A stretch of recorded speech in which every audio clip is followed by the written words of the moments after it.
Good evening, everyone. On behalf of the entire congregation, it is my privilege to welcome each and every one of you to this concert here this evening. My name is Pastor Tom Strandberg, and I'm the senior pastor here of the Mount Lebanon United Methodist Church. I pray that each and every one of you are having a blessed Advent season so far, and we're going to be especially blessed this evening as we have the opportunity to come together and to hear this very talented group.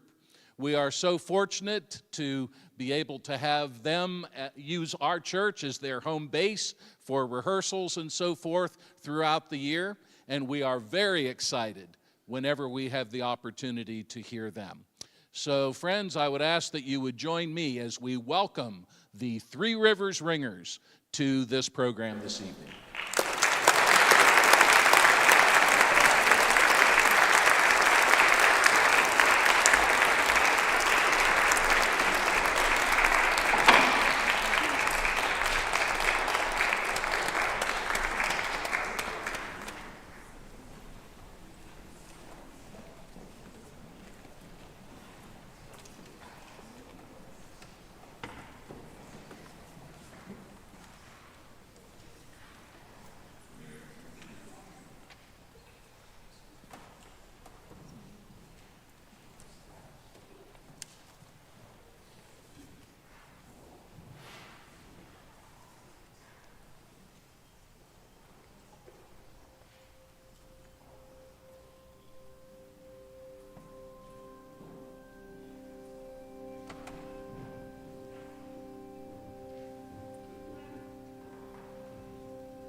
Good evening. I'm Beth Aiken, and on behalf of the Three Rivers Ringers, we're so happy to be here tonight at our home, really, Mount Lebanon United Methodist.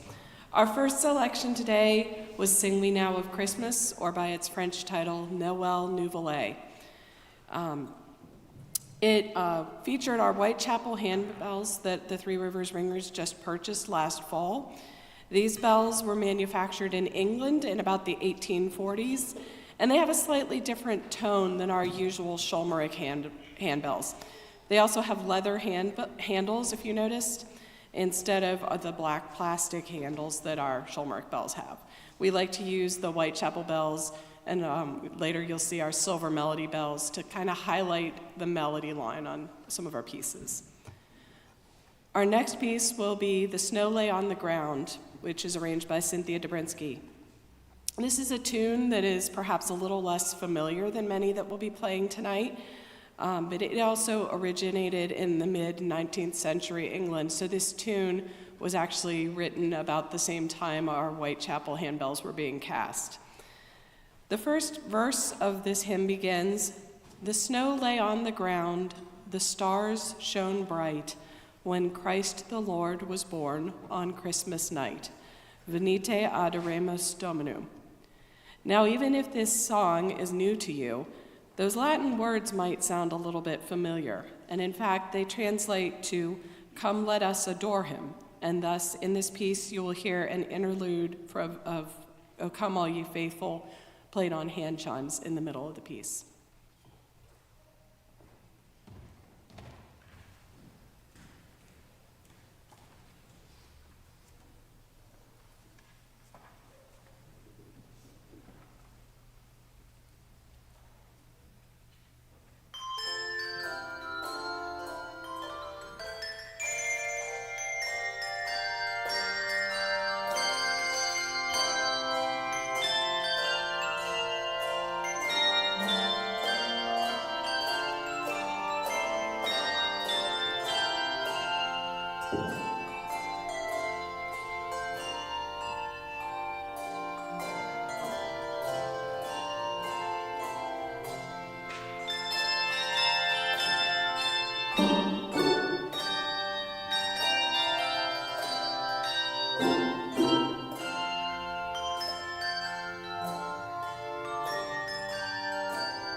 Good evening, everyone. My name is Deb Ardham, and I'm very happy to be part of the Three Rivers Ringers, and we thank you for coming out this evening. It is my pleasure to introduce our next piece entitled Breath of Heaven. Breath of Heaven was originally composed by English singer and songwriter Christopher Eaton in 1992, and interestingly, it wasn't intended to be a Christmas song. It was rather more an expression of worship and of Christopher's faith. Well, many of you have heard probably of Amy Grant. Amy was a friend of Christopher's, and she heard his song and decided that she wanted to record it for her Christmas album, but she wanted different lyrics. She liked the chorus, but perhaps not the verses so much. And so she called Christopher and told him, and I imagine the conversation went something like, "And what exactly is wrong with my lyrics?" But she informed him that he couldn't possibly have written it the way she intended because she, as a pregnant woman at the time, was coming at it from a woman's perspective. So they, like I said, they were friends and they had toured together, so this was very easily accomplished. And the song with Amy Grant's lyrics expresses the mother of Jesus as a frightened young woman with human doubts, but with faith in the mercy and goodness of the Lord to see her through. So they went to the studio and recorded the piece, and we now know it as a Christmas song. Lloyd Larson's handbell arrangement is simply lovely, and we are very lucky and pleased to be able to welcome Bethany Mingle as our soloist this evening. Thank you, Bethany, for being here, and we hope you enjoy Breath of Heaven.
My name is Cynthia Donahoe, and I've been a part of this organization from the beginning when they decided to let me in, much to my surprise.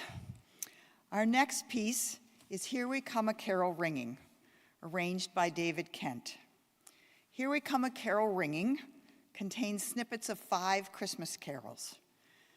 When I did my little research for this talk, I was really impressed by how ancient some of the things that we sing every Christmas really are.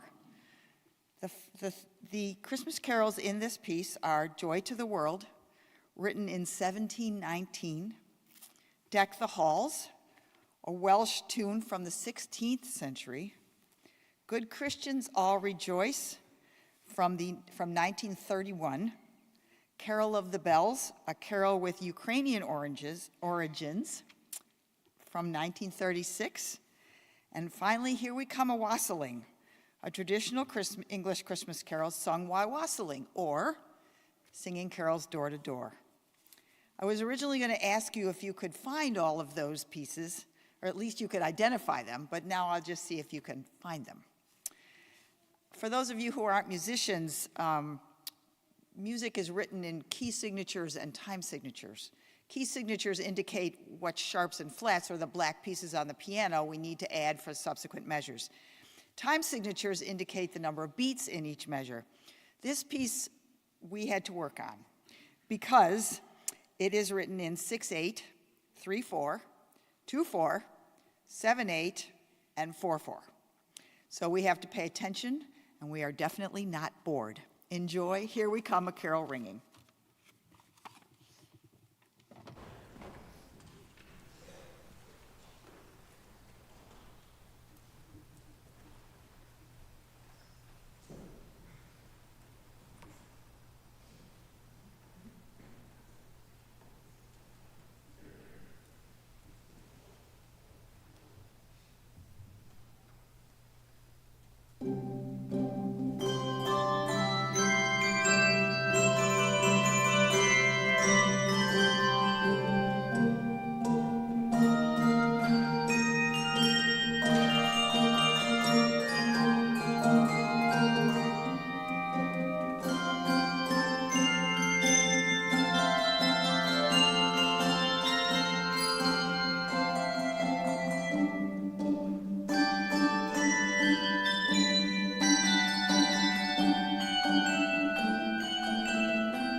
Good evening again, everyone.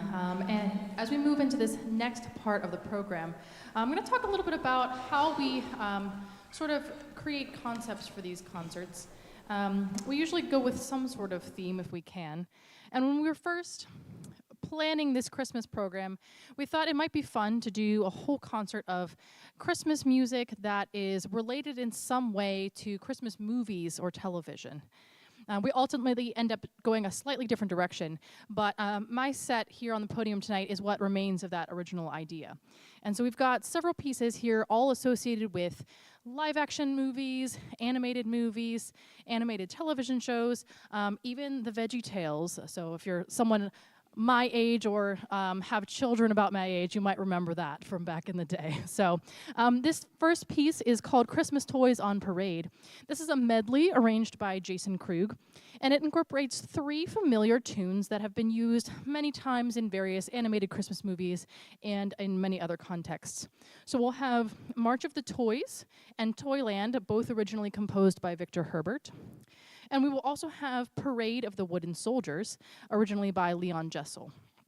And we're going to use our full complement of handbells that we are using this evening, as well as some percussion and some of our silver melody bells, if someone could hold that up. Good. Those are a different shape and a different color, and the different shape and material give them a different sound. So I'd like you to listen for that later on in the piece, and I think that adds a little bit of a toy-like quality to this piece.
Hi, I'm Bjorn Dakin. Thank you again for being here. Our next piece is entitled Somewhere in My Memory. It was composed by John Williams for the Christmas movie Home Alone from 1990. This song, as well as Home Alone's original score, were both nominated for Academy Awards. The lyrics were written by Leslie Bricusse, who, among other things, wrote the soundtrack for Dr. Dolittle in 1967 and co-wrote the soundtrack for Willy Wonka and the Chocolate Factory in 1971. The lyrics, minus the singing, go like this: candles in the window, shadows painting the ceiling, gazing at the fire glow, feeling that gingerbread feeling, precious moments, special people, happy faces I can see. Somewhere in my memory, Christmas joys all around me. Living in my memory, all of the music, all of the magic, all of the family, home here with me. The piece we're playing for you today was arranged by Don Hart. This arrangement calls for only 6 ringers, so several of us get to take a breather. Deb Artem will switch instruments and play keyboard, and Jeremy Smith joins us on percussion.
Christmas feast. It centers around a turkey with all the trimmings. But this is a rather recent choice of a main course. Turkeys or hams were not always the primary meats. In old times, as far back as the 1300s, the boar was considered the most ferocious animal in the land, one that tormented humans and was notoriously difficult to catch. For someone to capture a boar and serve it as a meal, it represented overcoming the sovereign ruling beast of the forest and was a great honor. The Boar's Head Carol celebrates the triumph of capturing the boar and presenting the head as a meal to the king. The boar's head was festooned with garland and spices, and this ceremony and celebration can be traced back to the year 1340 in Oxford, England. By the 1600s, the presentation of a boar's head during a meal became a very symbolic and important way to honor someone in power. Just like our Thanksgiving turkey, roasted boar was a staple of medieval banquets and was not just eaten, but it was taken to the recipients with elaborate pageantry and ceremony. As Christian beliefs overcame pagan customs in Europe, the presentation of a boar's head at Christmas came to symbolize the triumph of the Christ child over sin. The Boar's Head Carol is a complex and rich song that celebrates the presentation of the boar's head and offers a reminder of the gifts from the Magi to the young Jesus. So while you may not enjoy boar's head for dinner, please enjoy our version of the Boar's Head Carol arranged by Jason Krug.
Our next piece, You Are a Mean One, Mr. Grinch, was written and composed for the 1966 animation How the Grinch Stole Christmas, which is based on Theodore Seuss Geisel's 1957 book of the same name.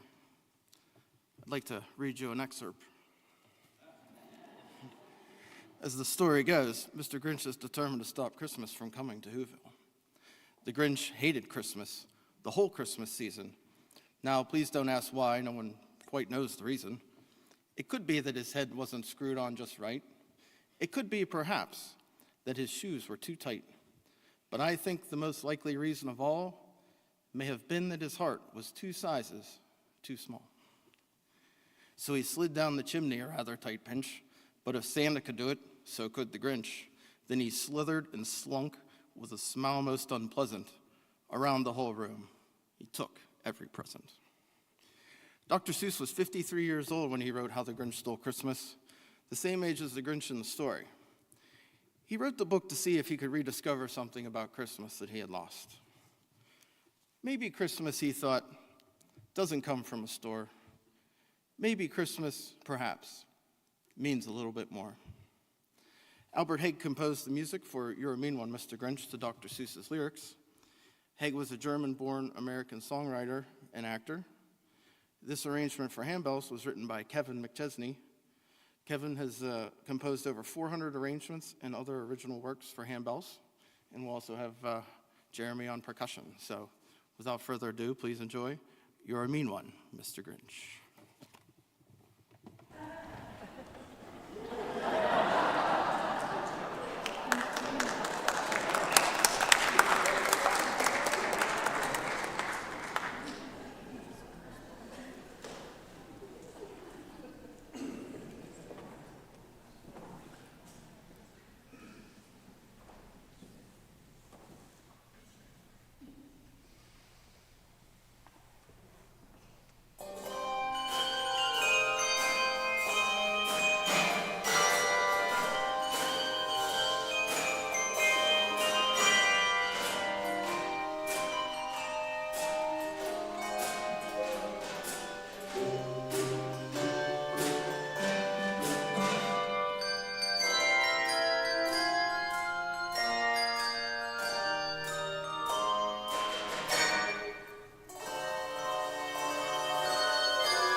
We wrap up this middle section of our program with White Christmas.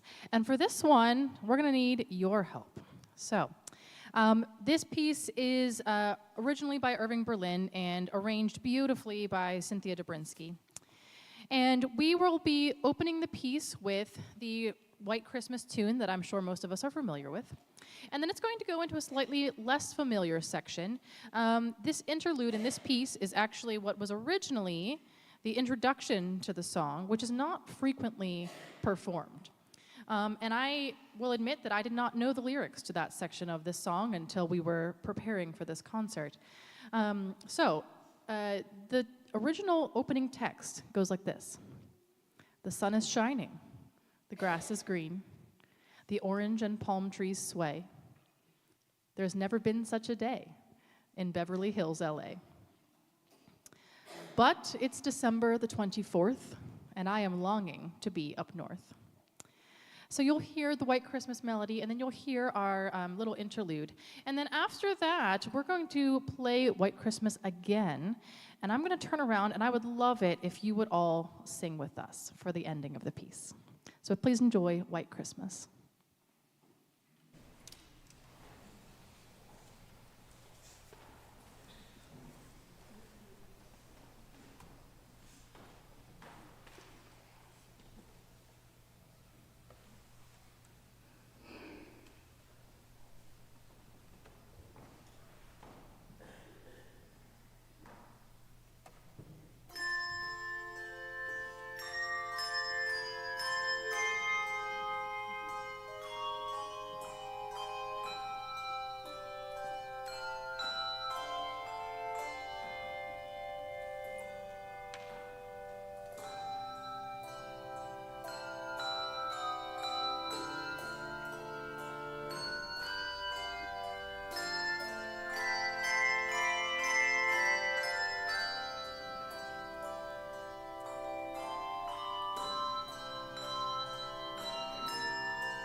Before we conclude with the final section of our program this evening, I would like to invite forward the president of our board of directors, Linda Minotti, to speak with you for a few moments.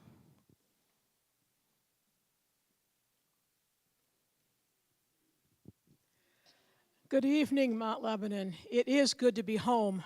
This is our home, and we welcome all of you here this evening, along with those people watching on our live stream. Certainly like to have some thanks.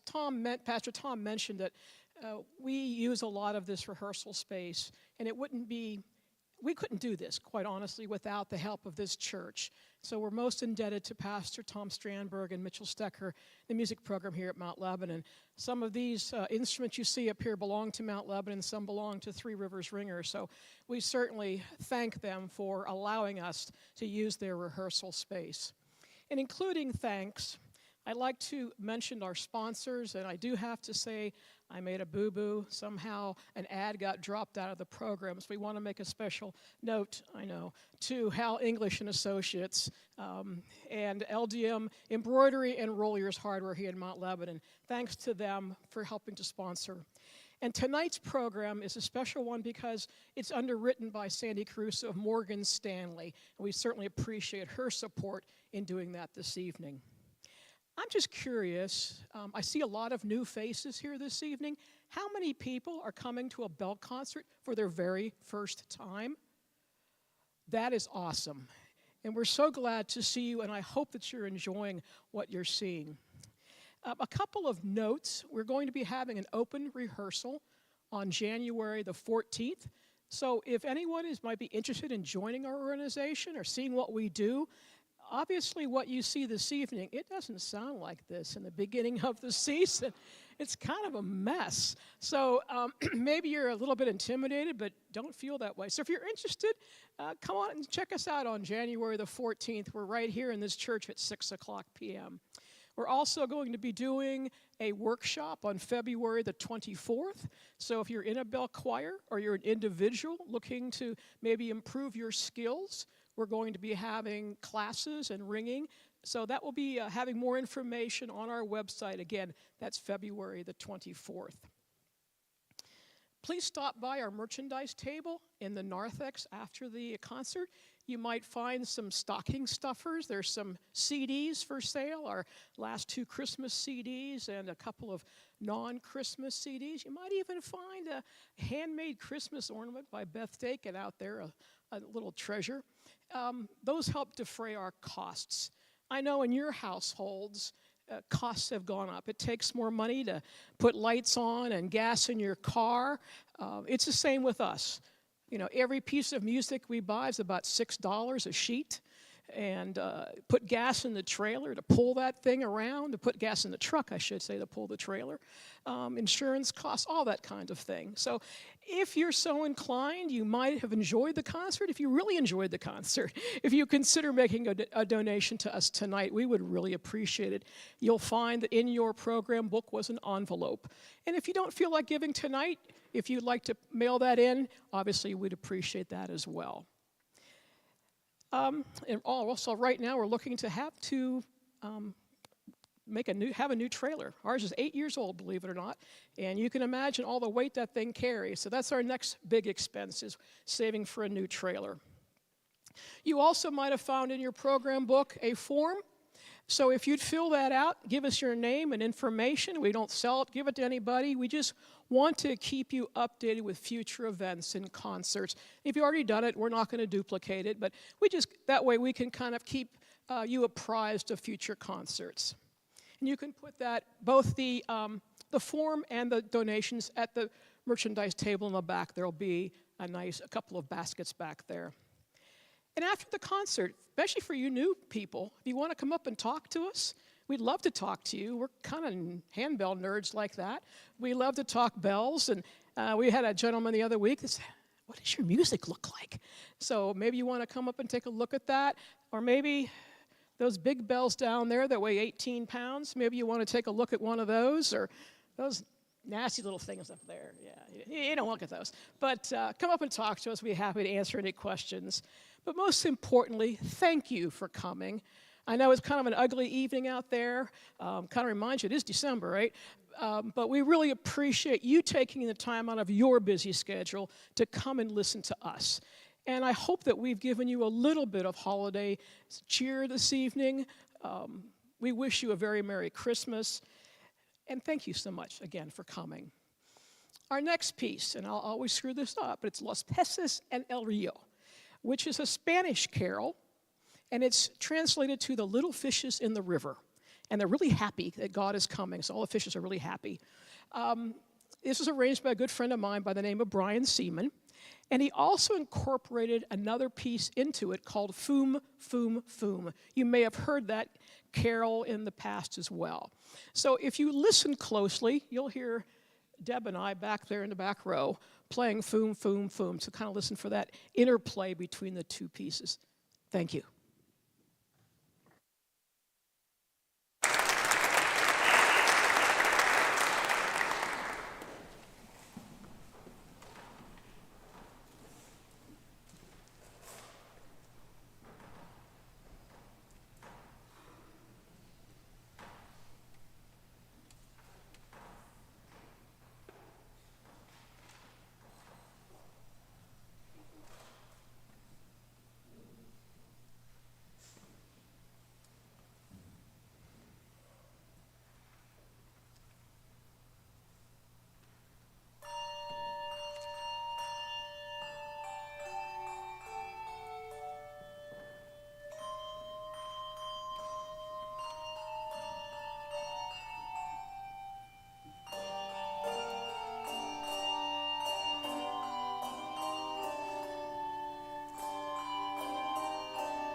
Good evening, everyone. My name is Dan Fernandez. It's so great to be back at Mount Lebanon. The next piece really needs no introduction, but I'm going to do it anyway. We're playing Jingle Bell Rock, which is one of the most popular Christmas songs of all time. It was written by Joe Beal and Jim Booth, and this arrangement done by Douglas Wagner. But it was really made famous by Bobby Helms back in 1957. That was the first version and still the definitive version of this song. Of course, it's been covered by more artists than I can possibly count, but just to name a few, Chubby Checker, Hall & Oates, Lindsay Lohan, and Ariana Grande. Wide cast of characters have sung this song. One of the lyrics in the piece may seem a little bit mysterious to a lot of folks, but it's, "Now the jingle hop has begun." Does anybody here know what the jingle hop was? I think I heard it, but it's a dance. So it was a sock hop. So back in the 1940s, the sock hops were a very popular dance held in a high school gymnasium. And this was, of course, before sneakers were invented, so you had to take off your hard-soled leather shoes and dance in your stocking feet at the sock hop. So that's where that came from. Regardless of whether you take your shoes off and dance for this one, we hope you have as much fun with Jingle Bell Rock as we do.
For everything that you've seen in this polished presentation, there is much more unseen. We do not have a large staff or road crew, but we have volunteers, ringers, and many others who see to venue logistics, management, publicity and marketing, finances, our music library, rehearsal subs, our board of directors, equipment maintenance, trailer hauling, and not least important, restocking our chocolate box. And so for all of their unseen efforts with our organization, please join me in this extra measure of appreciation.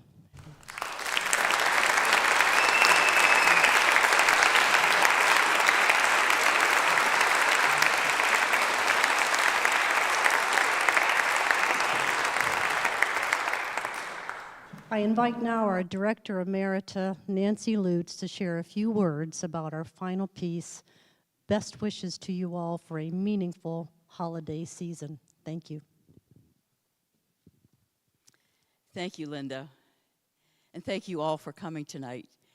You know, there's no point in having a concert if you don't have an audience. So you're a very important part of this. We're going to close with one of Valerie Stevenson's wonderful Christmas medleys, Celebrate the Newborn King. Now, you know, this concert was put together and things were selected months and months ago in the summer. We were saddened to learn just a couple of weeks ago that Valerie had died. And I want to tell you a little bit about my friend, Valerie Stevenson. I knew her as a composer before I met her, and she became my friend. I was honored by being elected to represent this part of the handbell world on the national board. And before my first meeting, which happened to be in Jacksonville, Valerie's hometown, I got an email, and Valerie said, "Would you be my roommate?" And I nearly fainted because she was a celebrity. And we really hit it off. We spent 3 days together, you know, day and night. And she's a remarkable woman, intelligent, funny, and just a very loving mother, daughter, grandmother, sister, and it was a pleasure to be her friend. She had a career in public education, music education, that lasted for a couple of decades before she ever met a handbell. Oh, I should mention, she was a proud Seminole, University of Florida State University. Don't. So, but she had been composing, but she didn't meet handbells until she moved to Louisiana. And that's old story of she's at a church and there's a closet that has a set of handbells. And her life changed and the world of handbells changed because Valerie composed hundreds and hundreds and hundreds of pieces for handbells. They ranged in things from things that children would love to very, very difficult pieces of music. And if you played handbells here in this church with me, she's the author of that contemptible exercises we use called coordination conundrums, which I know I've just tormented everyone with that. Well, anyway, she did a lot not only in composition, but because she was such a great contributor to the National Handbell Organization, through her efforts in the area where she lived, in furthering the handbells and being a clinician and doing classes and really promoting handbells, she was granted the Honorary Life Award for her contributions to the organization. So we would like to dedicate this concert tonight to her and to her legacy. And we would also like to, one more time, wish you a blessed, musical, and festive Christmas.